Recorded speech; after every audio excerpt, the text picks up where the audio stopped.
Welcome to the Young Turks. I'm your host, Cenk Uygur. Tonight's program, Republicans say that they are against deficits. Then they claim that they are for progress in this country and that they are against obstruction, and the Democrats do more obstruction. The Democrats claim the opposite. We can't tell. Donald Trump says that North America is a continent, not a continent, sorry, but a planet. We will earnestly debate it later in the program. Have you figured out what my costume is yet so far? Yes, mainstream media. What I'm amused by is I come in a tie and no one asks me, hey, what's going on with the tie? Oh, you guessed it, okay.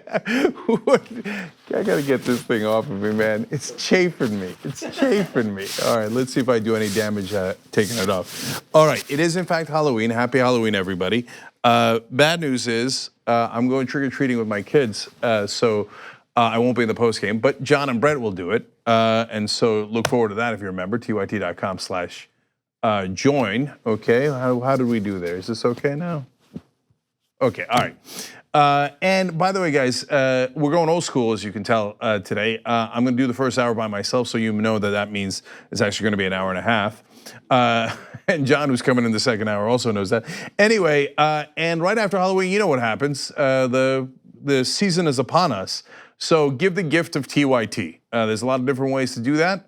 Send it all throughout the country.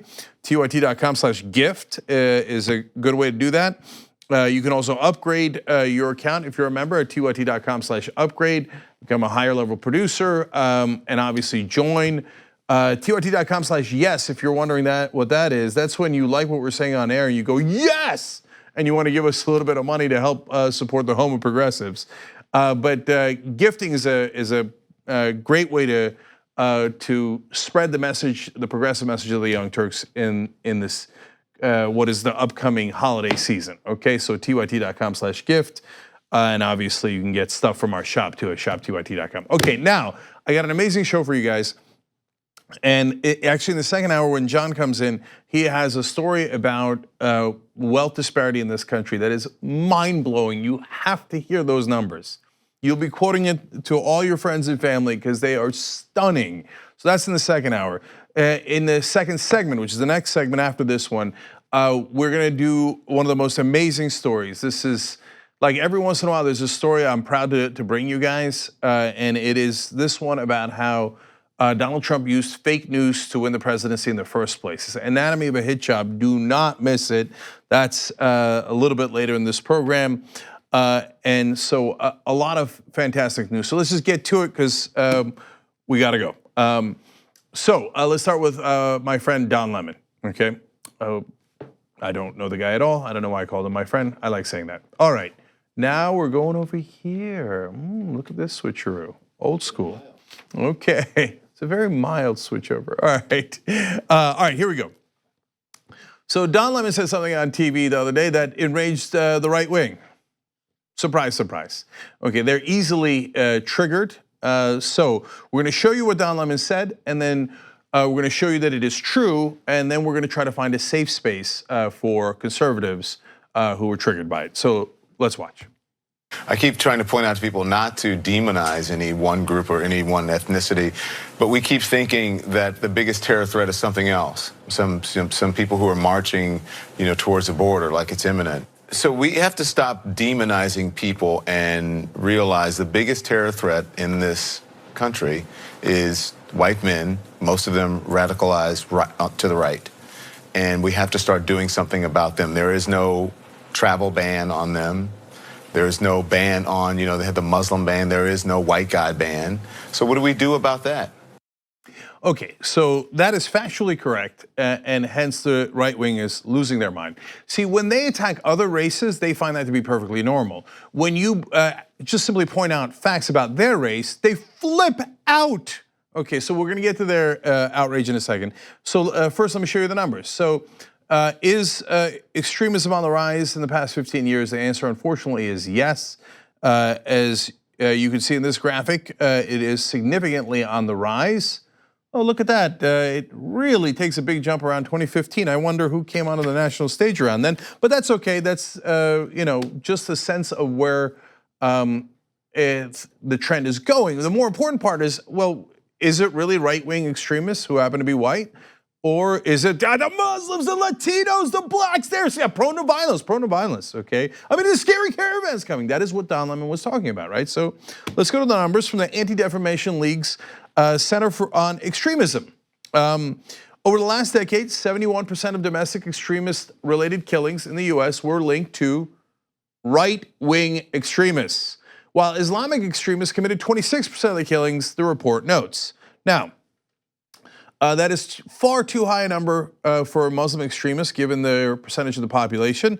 And so it's a fair argument to have about why that's the case, what are the different factors that go into it, et cetera. Okay, but let's note that about 3/4 of the violence done by extremists and the murders done by extremists in this country over the last decade are by white right-wingers.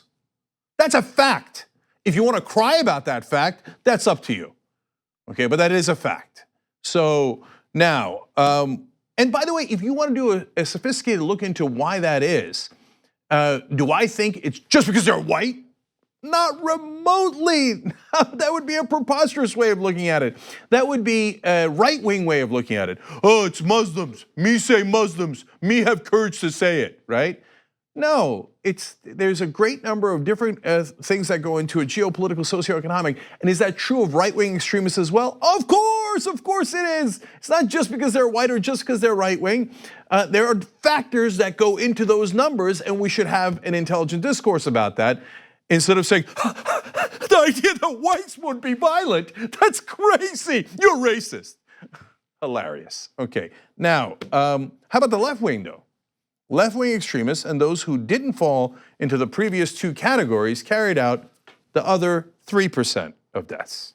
Now, by the way, that's left-wing and all other categories combined, 3%. Right-wing, 71% of extremist deaths in this country. So Don Lemon is absolutely correct. Now, that doesn't mean you should ban white people or white guys or right-wingers. Of course not.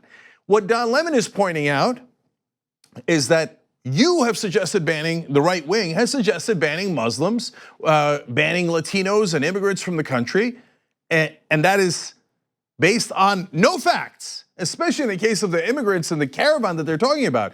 Are undocumented immigrants more likely to commit crime? No, the answer is no. There are study after study shows that among this, there's basically three categories: native-born Americans, legal immigrants, and undocumented immigrants. The ones that are prone to the least amount of violence by a landslide are legal immigrants. Second is undocumented immigrants. The ones that are prone to the most amount of violence is native-born Americans. And by the way, native-born Americans of all races, okay? So now that's a fact. That doesn't mean you should hate native-born Americans, or you should kick them out and only accept the caravan and they now own the country. You should have an interesting conversation about what led to those factors. But is it true that undocumented immigrants are prone to violence? No, the numbers show the opposite, So is it fair to point that out? Of course it's fair to point that out. So that equally obvious is that the right wing's gonna flip out. So Brett Hume on Twitter says, I could hardly believe he actually said that. But the video shows he certainly did. Remarkable. How dare you say something against white right-wingers in this country? Remarkable. They make it seem like, well, obviously the white right wing would never do anything violent. That's an obvious fact. It was the blacks who enslaved the whites in this country, right? It was the Native Americans who wiped out the whites in this country, right? Oh no, right, it was the reverse. Now, does that mean all white people are guilty, especially today? Of course not. But it puts facts on its head when the right wing pretends that other races are intrinsically, inherently violent and dangerous and must be kept out of the country. But white people, especially right-wingers, or in this case, in reality, specifically right-wingers, like the idea, can you believe he said that they cause more extremism and we should be concerned about that? Remarkable.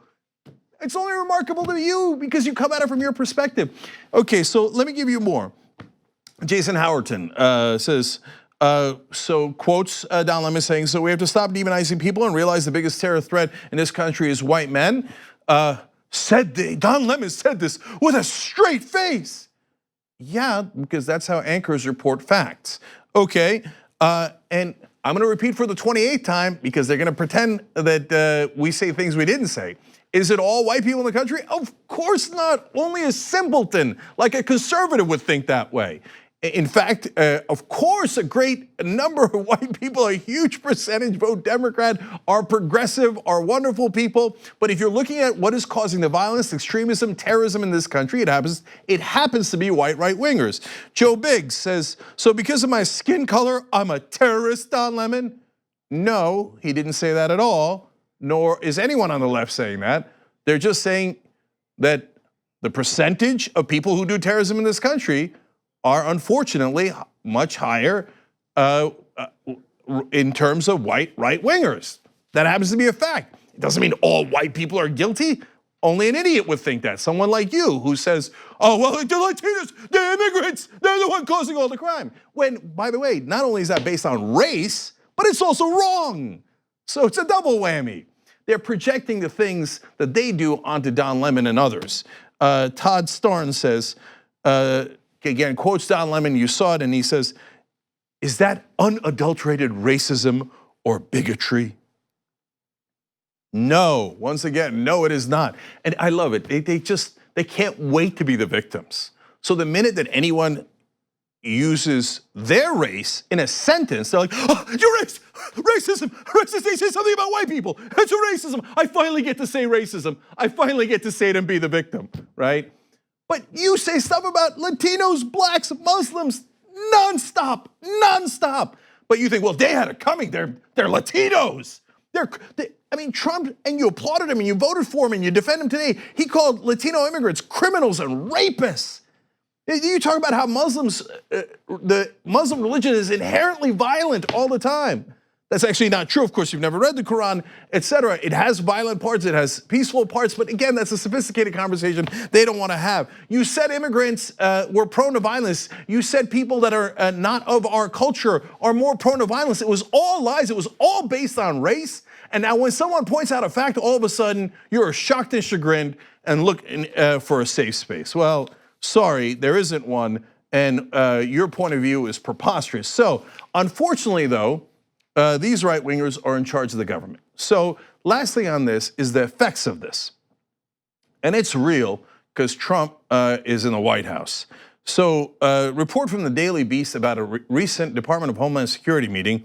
Let me quote it for you. On Tuesday, just days after a white supremacist gunned down 11 people at a synagogue, and just a week after a terrorist mailed more than a dozen bombs to critics of the president, the Department of Homeland Security, created after 9/11 to protect the United States from terrorism, had a conference call. Now, this makes sense, okay? Here's Department of Homeland Security doing what it's supposed to do. You got a terrorist who killed 11 people in a synagogue.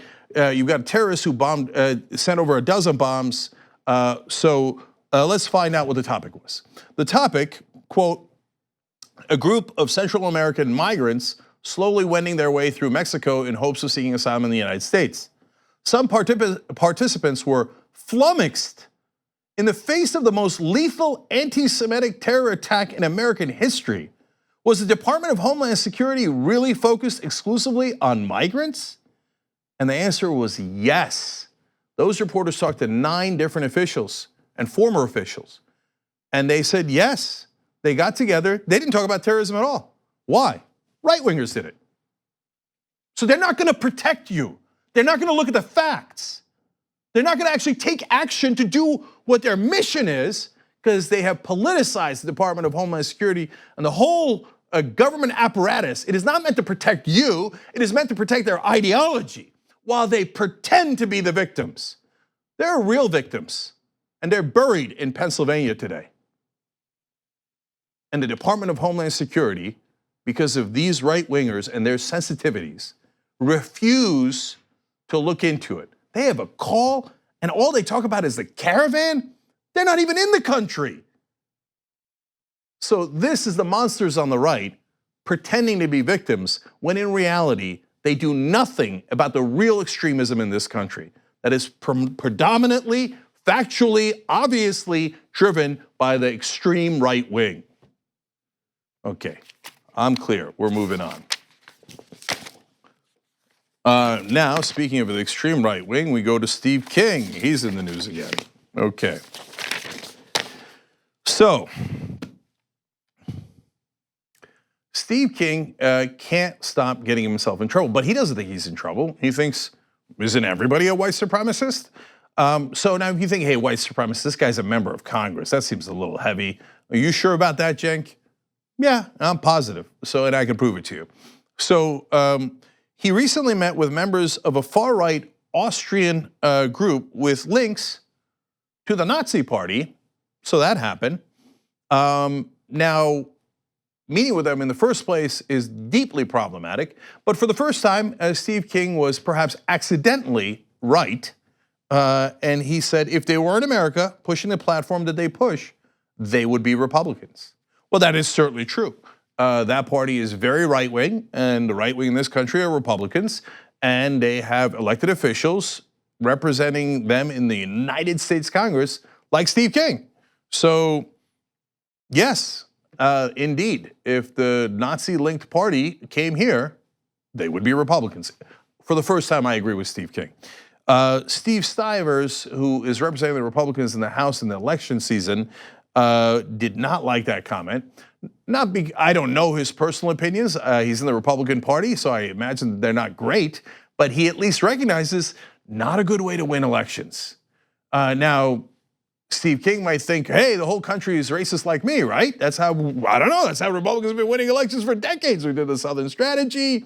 We ran against black people in the beginning, then against gay people. We're running against Latinos now and trans people. We scare the hell out of them and we do racist, bigoted strategy. I don't get it. What's the problem, right? Well, the country's changed and apparently Stivers understands that and he said, quote, this is the Republican. Congressman Steve King's recent comments, actions, and retweets are completely inappropriate. We must stand up against white supremacy and hate in all forms, and I strongly condemn this behavior. Now look, I think that the Republican Party thinks, hey, Steve, you're supposed to use a dog whistle, not your actual human voice. You're not supposed to actually say, yay, Nazis. We're supposed to say, English is a second language, or as a first language, as the only language. We're supposed to use code words. In fact, that is part of this story that we don't have time for, but I will share that with you in tomorrow's postgame about how Steve King started using dog whistles and the history of those dog whistles, and then how he switched over to just simply saying racist things. So tyt.com/join to become a member and get all the postgames. Only the members get the postgames. Okay, now let's continue. Now here are some of the things that he also did recently. Iowa Representative Steve King on Wednesday, this was a couple weeks ago, endorsed a candidate in Toronto's mayoral election who was fired by an alt-right media outlet after she appeared on a podcast produced by a neo-Nazi website. I feel like I see a pattern here. She was fired by the alt-right for being too pro-Nazi. Okay, and Steve King jumps in. He tweeted on Wednesday his support for this person, Faith Goldie, a former employee of Rebel Media and a candidate in Toronto's upcoming mayoral election, by calling Goldie, quote, pro-Western civilization and a fighter for our values. Well, that seems pretty clear. By the way, if you're wondering, well, how neo-Nazi is she? Goldie was fired last year by Rebel Media after she appeared on a podcast for the Daily Stormer, the world's biggest neo-Nazi website, during which she recited the 14-word slogan often used as an identifier by white supremacists. Okay, but Steve King's not done yet. And now let's have a little fun by going into his past. In 2008, King said that if Barack Hussein Obama won the presidency, the radical Islamists, the Al-Qaeda, would be dancing in the streets in greater numbers than they did on September 11th, because they would declare victory in this war on terror. Gee, I wonder if that's racist. I can't quite tell. But in case you still haven't been able to piece together where Steve King's going with this, here is a tweet that he had. Europe is waking up, referring to that person, Mark Collette, saying that 65% of Italians are now opposed to mass immigration. Don't trust a word that that guy says. I'll get back to him in a second. He says, will America wake up in time? So who did he retweet with that point about immigration. Oh, that's Mark Collett, a British neo-Nazi. He just does it on a regular basis. When they ask him to apologize, they're like, hey, maybe you didn't know, that's okay. But it turns out he's a neo-Nazi. So do you want to take it down or apologize? He's like, no, I don't want to apologize. Well, then that's crystal clear, super clear. But if you're still not sold on whether Steve King's a racist, let us quote Steve King. Watch.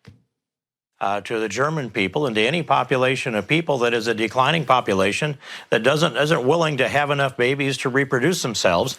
And I've said to them, you cannot rebuild your civilization with somebody else's babies. You've got to keep your birth rate up. Their effort here is to be celebrating because the United States is moving towards becoming the whites becoming a minority, be a majority minority within the country, according to where they're planning at. This is an effort on the left, I think, to break down the American civilization and the American culture and turn it into something entirely different. So I talked to Keith Ellison about that, who would be the lead Muslim in Congress. And for everyone who's a valedictorian, there's another 100 out there that they weigh 130 pounds and they've got calves the size of cantaloupes because they're hauling 75 pounds of marijuana across the desert. He's adding up Hispanics and blacks, and he predicts will be in greater number than whites in America.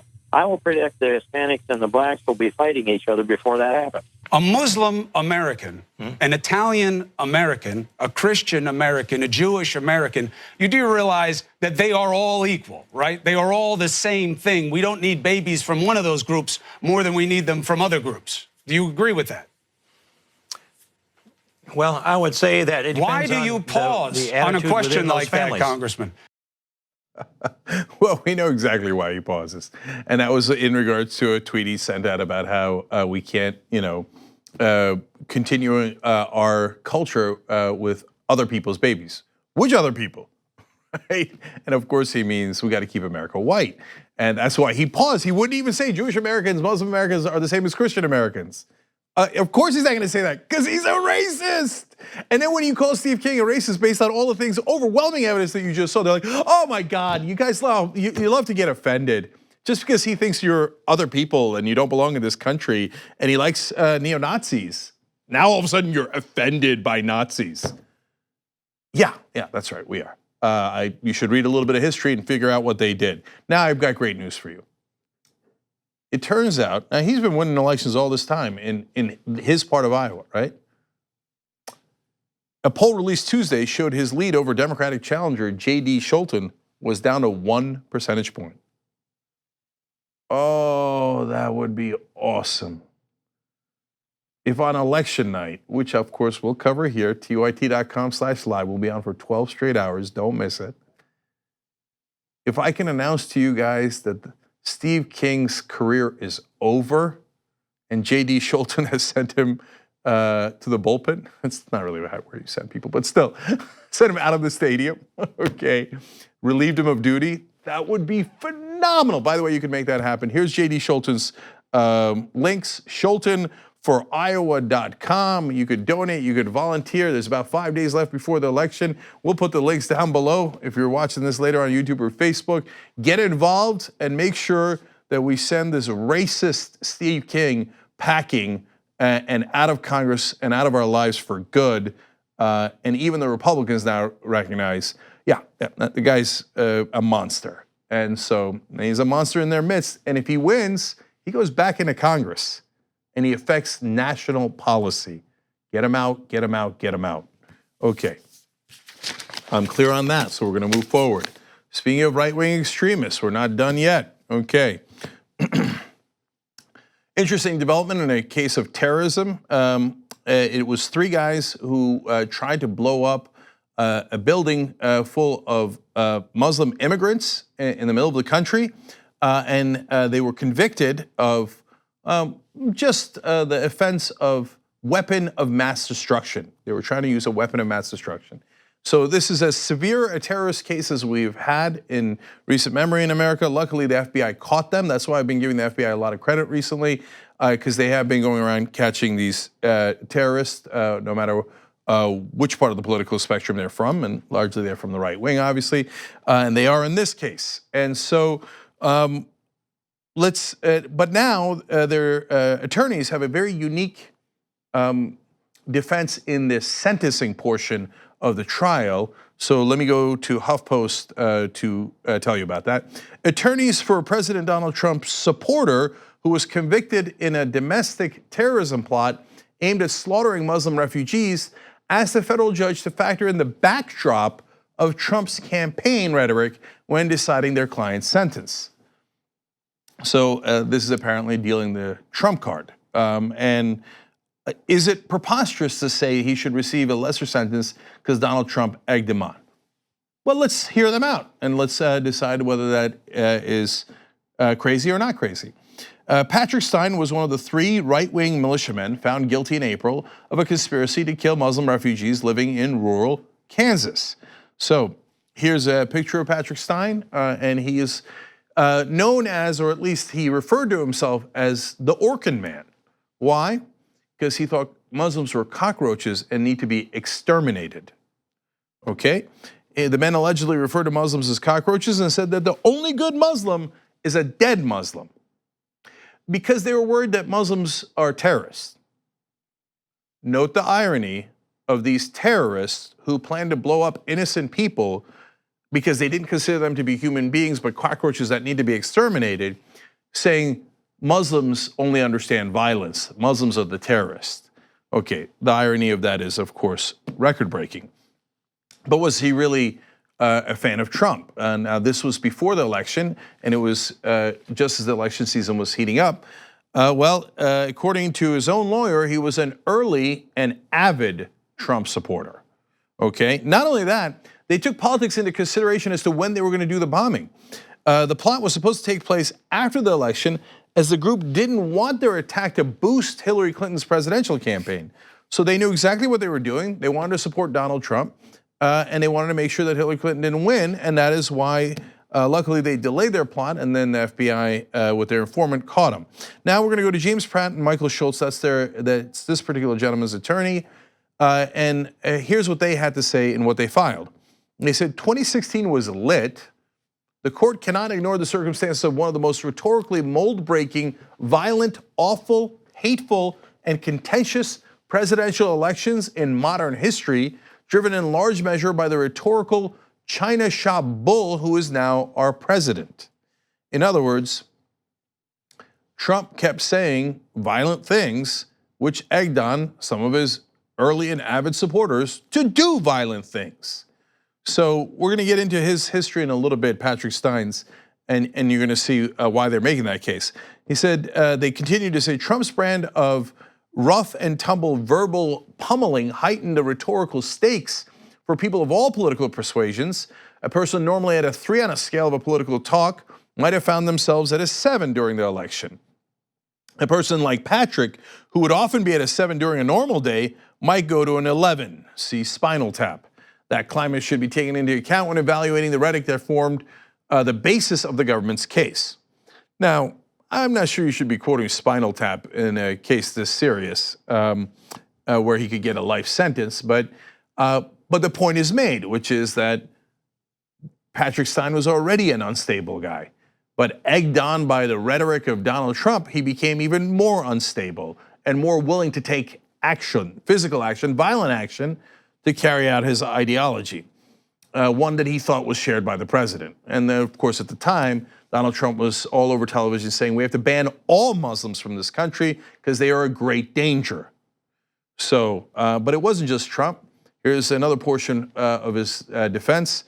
His lawyers state his knowledge of the Quran, his attorneys wrote, came directly from the internet and conservative talk show hosts such as Sean Hannity and Michael Savage. Patrick himself had never read the Quran, nor had he participated in a comparative study of any religion. Really, this guy had not studied any of the religions. Of course he hadn't. But that's why all of these people have a responsibility to make sure that they're not egging people on with fearful, hateful rhetoric that leads to division and causes them to do extreme actions. So whether it's the right wing like Sean Hannity or others pretending to be on the left who keep telling you the Muslims are the problem. The Muslims are different. They're a unique problem. Bill Maher. And by the way, Sam Harris and Dave Rubin and all those, Ben Shapiro, all those guys, ranging from right, Donald Trump, Shapiro, et cetera, all the way to people pretending to be on the left. And so all those people who are saying, Patrick Stein, you're right, the Muslims are the problem, the Muslims are the problem. And Stein in his mind thinks, well, somebody's got to do something about it. In fact, the guy who just shot up the synagogue and killed 11 people, his last words on one of these extremist websites was, screw the optics, I'm going in. Like somebody's got to do something about it. The Jews are the ones that are paying for the caravan. So I got to go stop the Jews. And by the way, today, Donald Trump, right before we started the show, said, yes, George Soros might be funding the caravan. That same anti-Semitic conspiracy theory. So they egg people on, it's the Jews, it's the Muslims, it's the Jews, Muslims, Latinos, blacks, aren't you gonna do something? And how about Stein? Well, Stein's a ticking time bomb. The attorneys argue that Stein, who had a lifelong struggle with substance abuse and 2 failed marriages, was particularly vulnerable to this sort of rhetoric. Yes, he might have been doing meth as well. So is it purely Donald Trump's fault that they try to bomb these innocent people in the middle of Kansas? Of course not, right? The question isn't whether it's totally Donald Trump's fault or even mainly Donald Trump's fault. The question is, does his rhetoric add to the likelihood that these people are going to take these kind of violent actions? And unfortunately, the answer appears to be yes. Remember, not everybody listening to Sean Hannity or watching Donald Trump is perfectly stable. Like Sean Hannity might think, well, no, nobody I know would take the stuff that I say and do something crazy like this. Everybody at my country club is perfectly pleasant. We all play golf and we talk about how the Muslims are the problem and the blacks and the Latinos are the problem, but we're not gonna go shoot up anybody. We're all rich. We gotta go play golf. Yes, Sean, for you, that's true. But remember, people listening to you are not all in your country club. Some of them have substance abuse problems. Some of them have mental problems. And when you go tell them to fear and loathe the others, sometimes they take you seriously. And they took Trump seriously. Now, it doesn't mean that I think that their defense should work. No, at the end of the day, of course you're personally responsible for the actions that you planned out. Donald Trump wasn't in that room. Sean Hannity, Michael Savage were not in that room. Patrick Stein and his 2 guilty co-defendants, and remember, this is the sentencing. They're already judged guilty. They are guilty. They are terrorists. They're the ones who are responsible. So no, I would not listen to the defense here and give him a lighter sentence because he was egged on. But for the country, what matters for our health and our well-being is that our leaders and people in the media not continue to egg on fear and hatred, because yes, it sometimes leads to actions like this. All right, we got to take a break. These stories were amazing. Wait till you get a load of the next one. It's about the anatomy of a hit job. And it's not just in general, but specifically, amazingly, against Ted Cruz. That's what Trump did to him during the campaign. But when you see the details of that, you'll understand exactly how the right wing used the media to their advantage to spread lies in this country. We'll do that when we return. We hope you're enjoying this free clip from the Young Turks. If you want to get the whole show and more exclusive content while supporting independent media, become a member at tyt.com/join today. In the meantime, enjoy this free segment.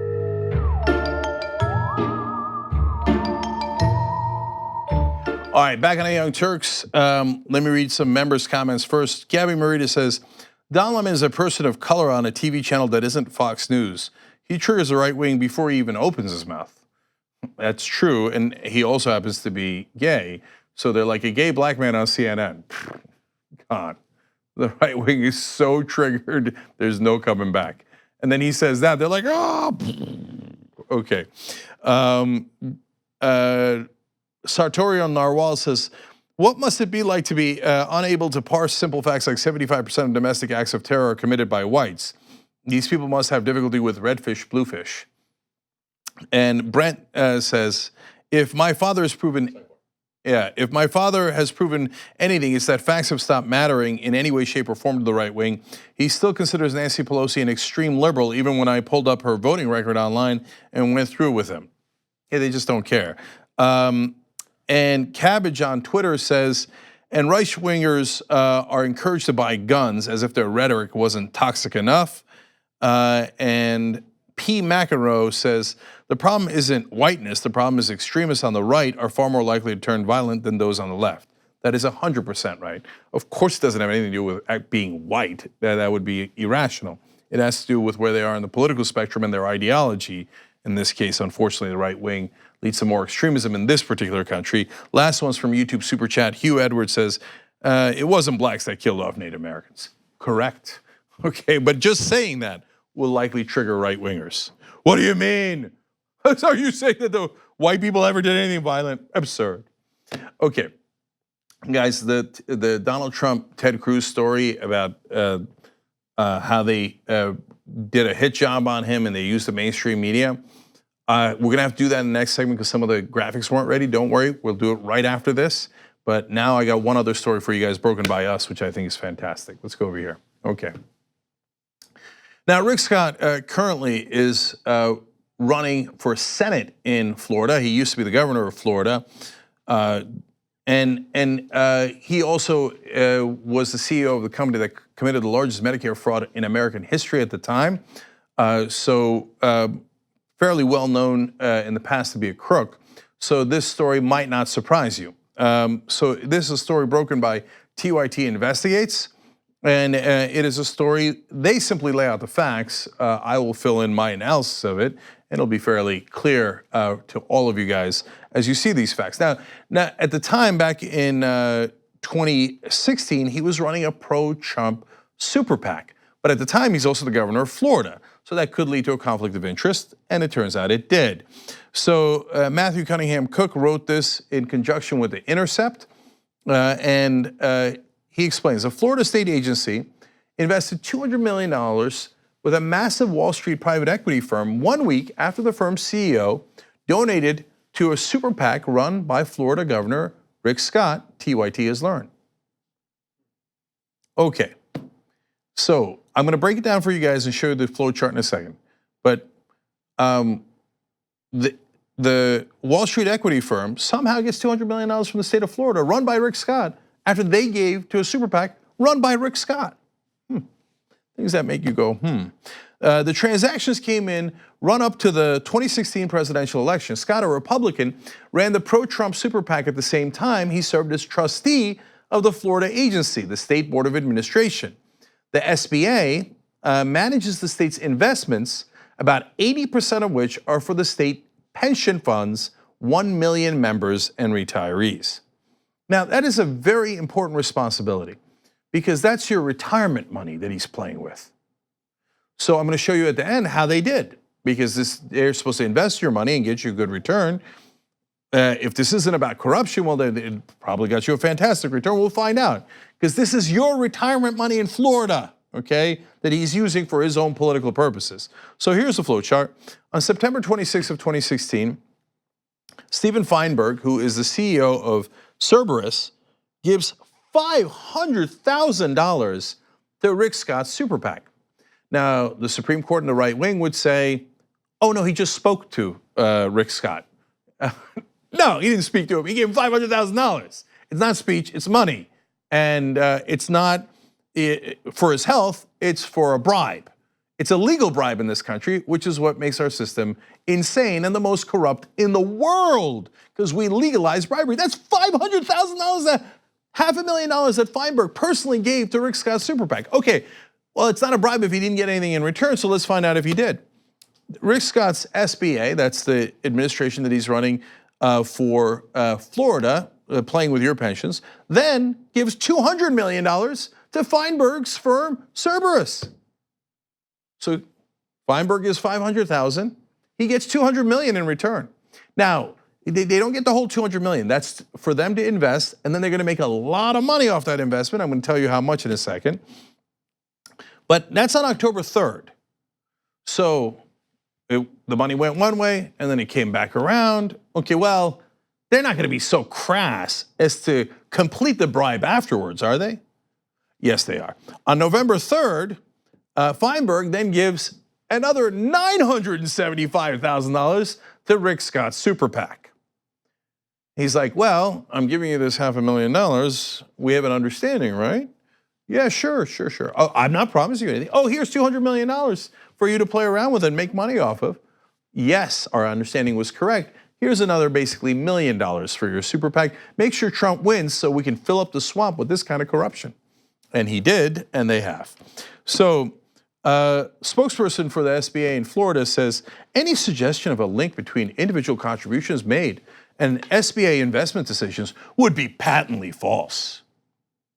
Well, you just saw how the money flowed. Do you think it's patently false? Do you think that Rick Scott happened to just make sure that Feinberg's firm got that $200 million right after they got a $500,000 donation, and then afterwards they get another $975,000? That's just a coincidence. He was going to give him the $200 million anyway. Did he? Oh, is it Feinberg's firm? Oh, I didn't even know that. Does anyone in their right mind believe that? Does any conservative actually believe that? No, you know this is corruption. It's corruption 101. And they're doing it while playing with your money. Okay, so let's talk about that. So Cerberus, like I told you, they don't get the whole $200 million. Let's be fair. Okay, they're supposed to invest that. So what do they get? Well, they get 2% of all the assets and 20% of performance. Now, if you're not familiar with hedge funds or private equity, you might think, well, what does that mean? Well, since they say they're so good at investing, every year they're going to get the equivalent of 2% of the entirety of the $200 million and put it in their pocket. Just because their brilliance is going to lead to better results. So even if you don't make any money at all, even if your stocks go down, they're going to get that 2% anyway. That's $4 million. Now, they gave about 1.5. On the 2% alone, they already got $4 million every year from your pensions.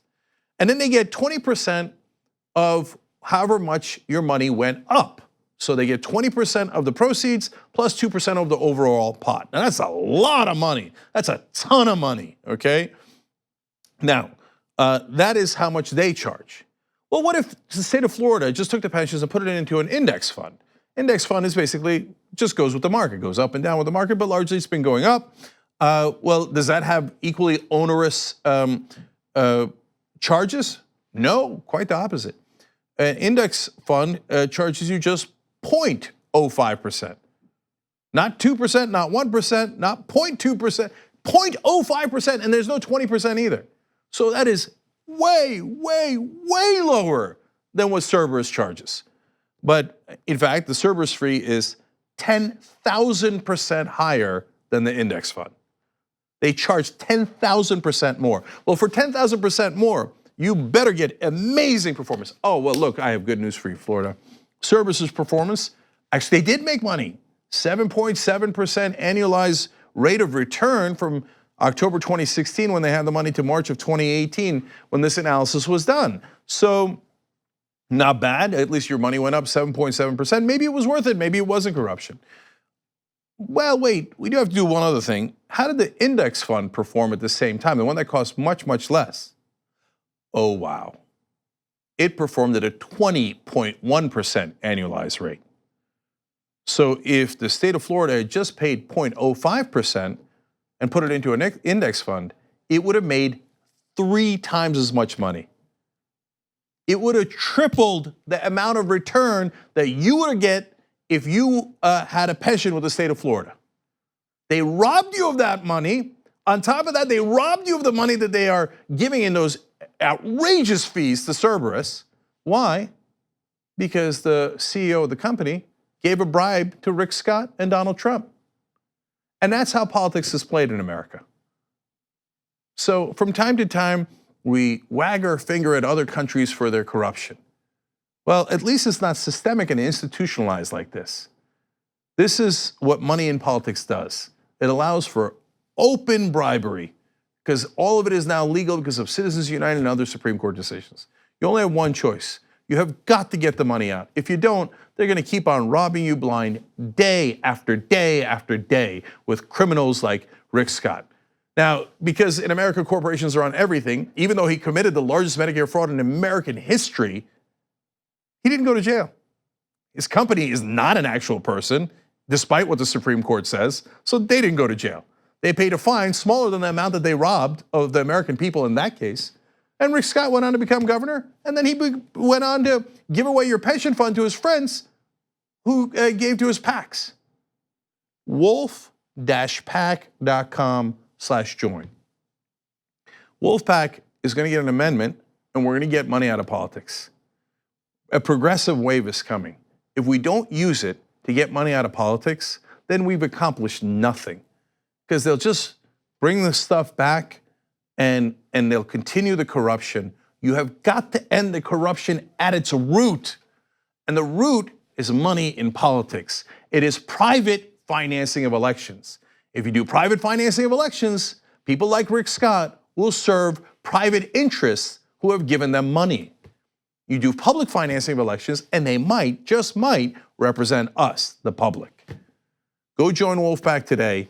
Brilliant job by TYT Investigates to show you the facts. And unfortunately, this is the heart of the problem in America. All right, we're gonna take a quick break. When we come back, the story that I promised you, that's amazing anatomy of a hit job and how the mainstream media is used as suckers to spread lies in America.